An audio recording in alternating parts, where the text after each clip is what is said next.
Hey Legionnaires, Star Wars Outlaws has released today in the early access if you're part of Ubisoft Plus, and a huge thanks to Ubisoft for giving us early access to test this out on the Legion Go. Great news, it is working and playable, and in this video I'm going to cover off some of the major performance areas and test out the TAA versus the FSR3 frame generation to give you the best outlook on how to play this. All of this testing was done at 800p with the full screen mode and full screen, temporal anti-aliasing or FSR3 at quality mode, pretty much the lowest graphic settings otherwise, as it does need it. As you'll see here, even with those lower settings, and also 6GB of VRAM set on the Legion Go, by the way, in case you aren't able to replicate this, and all of this testing was done in the performance mode setting. So if you do set the custom 30W TDP, you will be able to push this a little bit higher plugged in, but I wanted to give you the lowdown of the standard performance mode so that you've got a good baseline. As you can see, between the TAA and the frame generation can cap at 60 quite happily, though it does introduce a small amount of input latency, but not a huge problem in this one. In hangars and takeoffs and landings during the cutscenes, it's really not so bad. Now, just to show the FSR3 frame generation disabled on the FSR3 mode, I really don't feel like it's worth running the FSR3 without frame generation. TAA looks much better and gives around the same performance. So only really use that FSR3 if you are going to use frame generation. So I'll cut that out for the rest of this and only compare the TAA quality versus FSR3 and frame gen quality. And you can see them side by side here. Not a huge amount difference inside, but we do get that better frame rate on the frame generation side.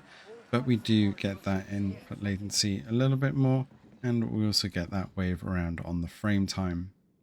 Overall though, both are extremely playable, and when we do into the cutscenes, we get a bit of load spikes on both, and this is no matter what the system, you'll get these load spikes in those areas, but overall they do both look extremely good.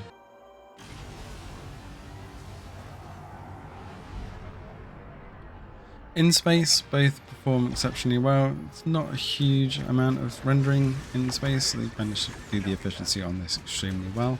So when we're looking at just the TAA side, and you'll see that we'll get even up to 100 frames per second if we turn off that VSync.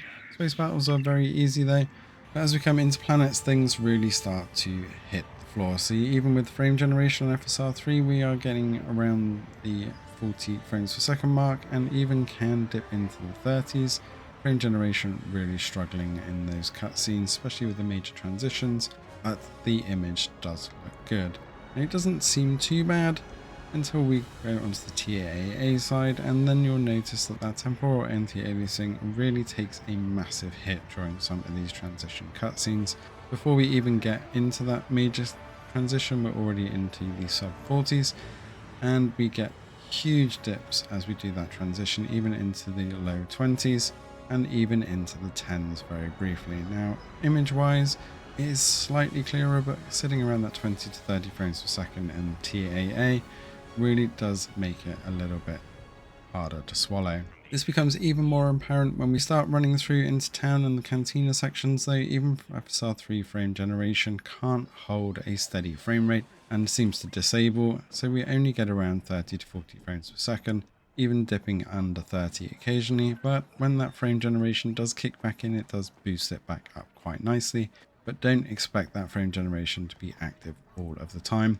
Hopefully they fix this in the patches to come, but it definitely had some issues in more of those built up areas. But what you will notice is when we switch over to the TAA is we even dip down into the sub 10 frames per second, barely hold over 20 frames per second for a lot of it, and that anti-aliasing really struggles to even keep a clear image. So expect sub 20 frames per second if you're going to stick with TAA, but it is still bearable for small sections, and you will definitely need to run that 30W TDP mode in towns.